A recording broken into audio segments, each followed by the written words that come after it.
Okay, I'll just draw your attention to some of the cautionary statements. We do make some forward-looking, or I do make some forward-looking statements here and talk about production targets and exploration targets, so when you get a couple of spare hours and you feel inclined, you might want to read through those. Okay, so Regis Resources, just a little bit thrown off a wobble here, I have to say. I was sitting over there, and Andre, when he finished talking about about Eris and the update, he wandered off and took my phone. And it's a little bit disconcerting when you're sitting up the front without your phone. You feel naked, which you folks don't have to worry about it, but it wasn't particularly comfortable. But thank you, Jeremy, for going and getting that phone for me. Okay, so who are Regis and what do we do and where are we? Well, we're an unhedged gold producer with long life assets.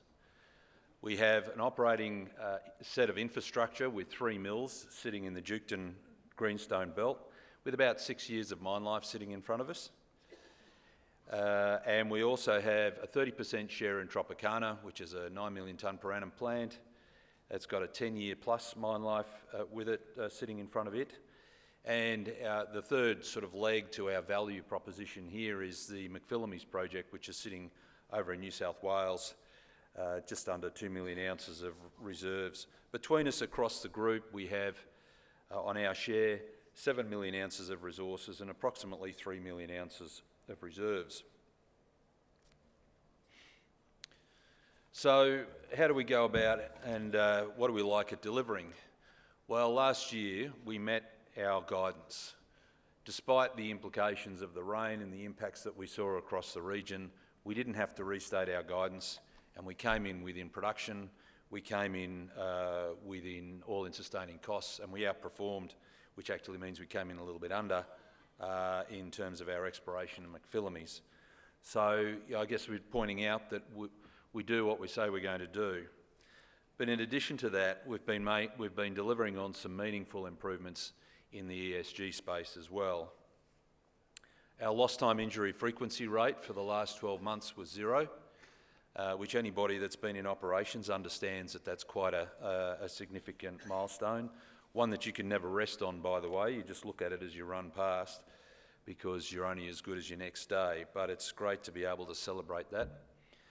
On the diversity front, we've improved our position and continue to build on our diversity in female representation, and also have been undertaking considerable amount of work in improving the environment and lifting our workplace and safety culture. Our land rehabilitation has been lifting. We rehabilitated just over 200 hectares last year. Some, I think, take a view that perhaps that can be something that's left for later, but the reality is it's appropriate and responsible to do it as you go, and also, frankly, it's a lot cheaper to do it as part of the business that you're running. So pleased to see that. On the renewable energy front and achieving our safeguard mechanism targets, we're running with a 9 megawatt solar farm at Duketon, which performance has been lifting over the last period, and also 62, 63 megawatts worth of renewable energy going in at Tropicana as well. And finally, we've been building capacity with the local traditional owners at Duketon with the Majinjaranalia, with our working together agreement, which is also starting to make some progress this last 12 months as well.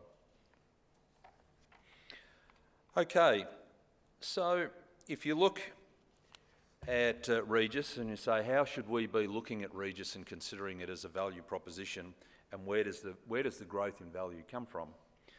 Well, this slide looks at the 3 elements of our business at a high level and says, well, this is how we break it down.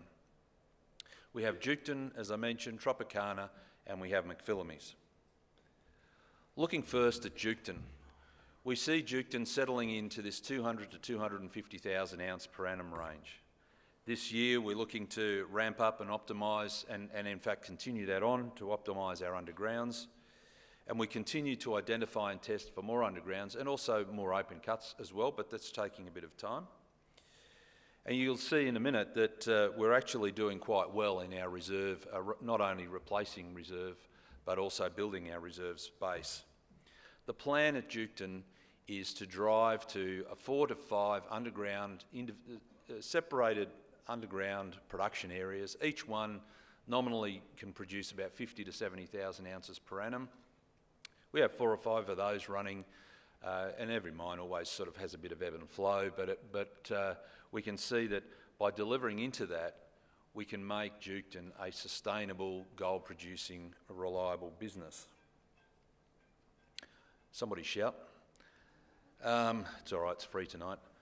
Okay, so where and how do we see it as being sustainable? And I think this is a message you see in a couple of the presentations that I sat in on earlier today and even this afternoon. The underground mines can tend to be quite different and somewhat, for some people, a little bit difficult to understand how to value them when you look at their reserves. You look and say, well, the thing's only got a couple of years of reserves. They're not going to be around for too much longer. But the reality is for underground mines in Western Australia, particularly the ones that have come off the back of open pits, they tend to run with this cycle of being 2 years of reserves, and they have done for the last 10 years while they've been operating. And to illustrate what we've already been able to achieve at Duketon, have a look at the graph over on the left-hand side. Back in 2019, we declared a reserve, the maiden reserve at Duketon, of 123,000 ounces. And then you jump forward 4 or 5 years, sitting over here, I've got to be careful what I point this laser at. Sitting over here, our reserves have increased from 123 to 335,000 ounces. So we've nearly tripled the reserves. But during that time as well, we have produced over 250,000 ounces out of our undergrounds too. And this is what we're seeing in our undergrounds. This is why we say this is sustainable. It's real value generating. You don't look at what it's capable of now. Look at what it's going to be like in 3 years, in 5 years, in 10 years. And we're seeing this pattern repeat. So at Duketon, we have two, apart from the open cuts, we have 2 underground mines that now account for more than half of the mine production. The first is Rosemont, sitting up on the top, and the area in the yellow box is where we've been producing from for the last few years since we started. The little yellow box, the dotted outlines, the first one where you see all the little purple stopes, that's the area that we've just announced we're heading into. We're going to develop that, put in place some new ventilation to help give us access to that southern region. And out of that, we're already looking at about 157,000 ounces, of which only 41 are sitting in reserves. So we see the same pattern starting to develop here. And just looking further to the south, there is another zone which we call Zone 4. The previous zone was Zone 3. We don't spend a lot of time figuring out names clearly, but we looked at that. And that area is just as attractive, and if not, just a little bit larger. So we see this thing continuing to evolve at Rosemont. And the same pattern is starting to generate as well. The second underground mine that we've been running now for a couple of years is Gardenwall South. That's on the bottom diagram there with the area in the yellow box. That's a new area, that's the area we've been mining from. We see all of these are all open at depth, they're all open down plunge. So they're the 2 production zones that we've been running from now. And as I said, they account now for a little bit more than half of what we plan to mine this year at Duketon. So in our strategy of pushing towards 4 or 5 underground mines, we've just announced, probably in the last couple of months, or back in May actually, the third mine, which is the Gardenwall Main. Completely different area. It sits underneath the Gardenwall pit, but in itself is another third production zone. And it's got a similar production expectation of it, this 50 to 70,000 ounces per annum. We approved that on the basis of something of the order of just under 300,000 ounces, we think, in this mineral inventory, but sitting within that is 90,000 ounces of reserves. So again, a similar pattern that you see unfolding. And again, it's open at depth, it's down plunge. In fact, a little bit to the north, it's open, and we're doing a little bit of drilling there. We've got drills running off the end of the exploration decline, furiously drilling that out to prove that up so that we can bring that into production in about 18 months' time. Now, the interesting thing about that area, not quite the whole area that's sitting on that slide there, but probably across, maybe bottoming out where the yellow box is. That's an exploration target that we identified 2 or 3 years ago. And we think that there was something of the order of 800,000 to 1.3 million ounces sitting in that box. And that's what we're targeting. And we're well and truly on the way of so I guess, converting that thought and that target into real numbers and real value. What's also an area that's open is sitting in the middle here. We've still got a bit of work to do there. That could be another zone. It's certainly, as I said before, these areas are all open at depth. Pretty exciting stuff for us. Okay, so what about the fourth and what about the fifth? Where do they come from? Well, these are 3 of the targets that we've put on the slide here to sort of illustrate that, you know, we have a real pipeline of activity that we're chasing. Top left-hand corner is an old pit. We're actually just mining some of the Goodbye cut, if you like, out of the bottom of the Tooheys Well pit. We've done some drilling down plunge. The geology here is similar to Gardenwell, and we've had some pretty encouraging intercepts, 7.9 metres at 2.5, 4.7 metres at 2.3, similar geology. We think that's got potential to be another underground mine. We'll see. We've got to do a bit more drilling, obviously. Sitting underneath Ben Hur, which is a pit that we're also halfway through production in, that's also got great potential. You can see some of the holes there we've been drilling, 1.6 metres at 26.5. That's pretty good. There's real opportunity sitting underneath that. It's the sort of thing that once you finish mining the open pit in that area and you've got enough room, you put in a portal and off you go. There's another production zone. And the top right-hand corner there on the slide is Merlin. A little bit more of an early stage exploration, that one, but it's still shaping up quite well. In fact, this one looks like it could be possibly a bit of an open cut before it goes underground. Point is that we've got a number of targets that fit within this strategy that we're driving to get this 4 or 5 underground mines. So that's really the way that we're driving towards, or continuing to drive value creation at Duketon. Of course, we continue to look for open cuts, and I'll talk about that a little bit later on, time permitting. So what about our second asset at Tropicana? We see that as being capable of producing 135 to 150,000 ounces per annum.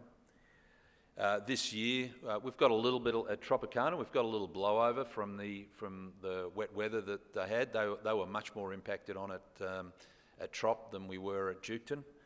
And so we see a little bit of that flowing over into this year. But, we'll work our way through that. As a result, there's a little bit, the impacts of we're still sort of ramping up the Havana pit activities. We will see some significant waste mining going on this year, and this is putting a little bit of pressure on the short term on our all-in sustaining. But ultimately, towards the back end of this financial year, we'll see the waste mining starting to drop off, which means cash flow increases if the gold price stays the same. It also means our all-in sustaining costs start to drop. So we see that as building a sustainable capacity as well in the underground. And this graph, this is not the same graph that I was showing you as Duketon. It looks the same. It's telling you exactly the same story. It's just a different mine. So this is Tropicana. Maiden reserves back on Boston Shaker back in 2018. This is at 100%. 320,000 ounces. And here we are 6 years later. The reserves are sitting at 661,000 ounces, and since we started mining there, we've produced nearly 500,000 ounces. So when you look at the undergrounds and you look at the reserves, the number one message here is don't just look at the reserves when you're trying to work out what the value is. There is certainly significant future potential, and this just, both Duketon and Tropicana tells the story. Now, the reason I've got these other slides sitting in the right-hand side is that shows you we've been drilling some holes way down plunge. The geology just continues. It's very exciting to see this story look to continue to unfold. It's another way of looking at it. In fact, this one shows 2 things. There's a new potential production zone that we're looking at called Havana Underground, which is sitting over underneath the Havana pit. But also, for various reasons, we ended up going and putting some deep hole drilling into areas that we hadn't really looked at before, or the team up there hadn't really looked at before, and chasing some of these concepts of, sheared, displaced mineralisations. And it was some pretty impressive results for these holes. 21 metres at 3.4, 2 metres at 28.9, 13 at 1.2. That's pretty good intercepts for 1 or 2 holes through an area that not much had been known about before. So we just think the underground at Tropicana it's been a great story so far. And, to sort of borrow from Kylie Mole, for those that remember, it goes and goes, it just goes and keeps on going, it goes. This is a great deposit. You kind of tell the age of the audience when some people go, yeah, I get that, and others go, who the hell is Kylie Mole? Google it. Okay, the last element is McFias. This is a project that's sitting over in New South Wales. We've had it for years. Bought it in 2012. We've finally got to a point where we've completed the DFS. We've put the numbers out, and people should now be starting to understand and absorb the scale and the value of this project when it's built.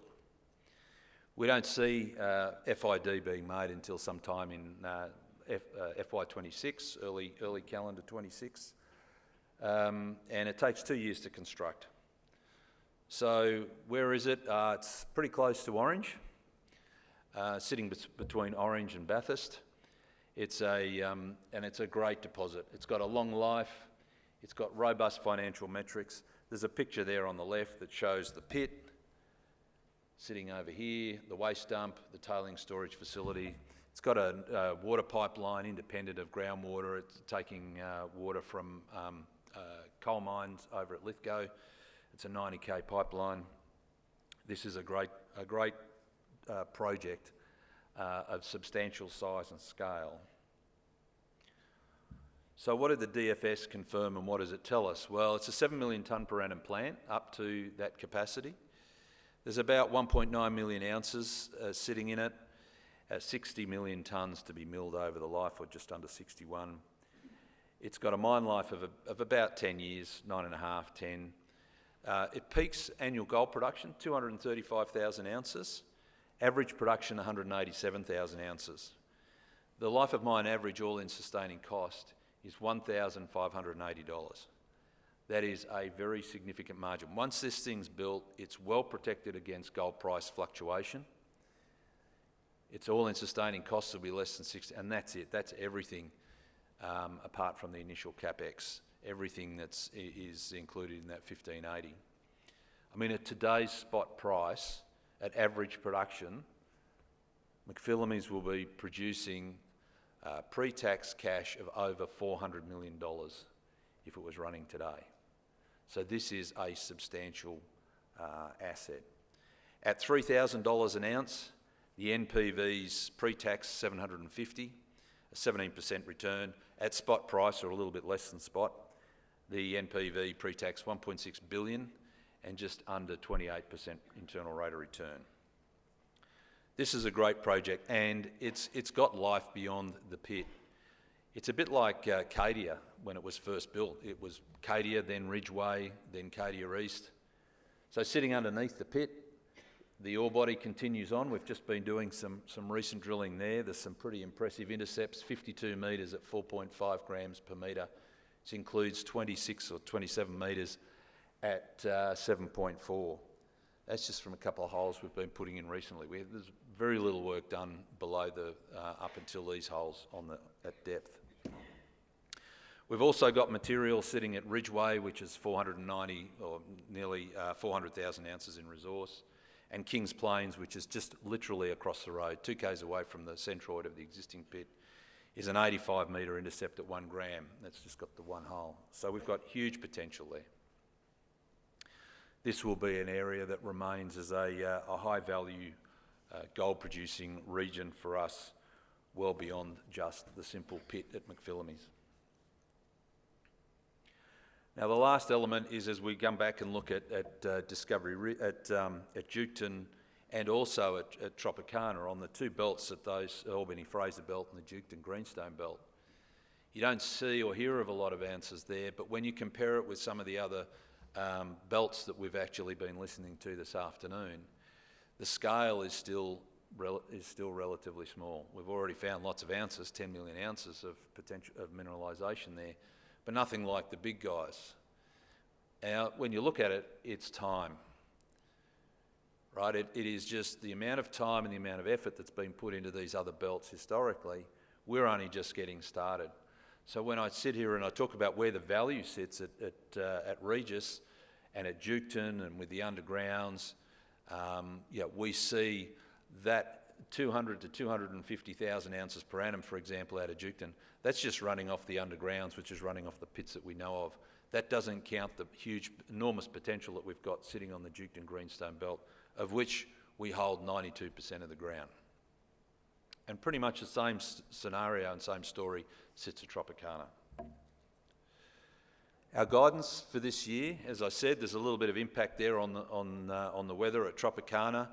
We're looking to produce 130 to 140,000 ounces per annum. There's certainly a bit of a flow on there with the all-in sustaining costs that have been pushed up, but keep in mind that about bit over $90 an ounce of that is non-cash while we're processing stockpiles. Anytime we're pulling material off stockpiles, we're producing gold, but the all-in sustaining cost methodology means you've got to count it as a cost, even though it's not cash. At Duketon, we also see our production sitting 220 to 240. All of the growth capital there is associated with the opening up of Stage 3 at Rosemont and also Gardenwall Main. The all-in sustaining costs got a bit of pressure on it as we finish off the last of our open pits, and that will recede back as we head to the more of a, and you can see in our results and our accounts where the all-in sustaining costs for our undergrounds are sitting. So we see this as being a bit of a year of, there's some abnormal certainly in the non-cash component overall for our business. There's an extra $150 an ounce sitting in our all-in sustaining costs. It's just not cash. It's not really there, which works out to be an extra $55 million or so if you do the maths. So, Regis, we're now unhedged. Disappointed actually, I think that's only the second time I've mentioned it in this presentation. But we are unhedged, and you can clearly see the cash generating capacity of our business. Last quarter alone, we generated $109 million in cash to bring our cash balance up to $295 million. We now basically, if you put that against our debt, we've got a clean zero debt, plus or minus a couple of $1 million. So you can see the capacity of our business going forward. In terms of value accretive and growth, there's the pipeline of near-term, low capital. These undergrounds are low capital intensity, and we can see that they've got underground growth targets. We are progressing that strategy. We continue to build on the idea by adding, as I said, a new underground mine recently. McFias is confirmed as long life, low operating costs and significant leverage to the gold price. It represents a longer dated optionality in a great mining region. And as I mentioned, as I just closed off before, we have a very dominant position in highly prospective, what we think is an underexplored areas, both around Tropicana and around Duketon. So Regis is a golden opportunity that generates cash currently and is delivering growth in our value. Thank you.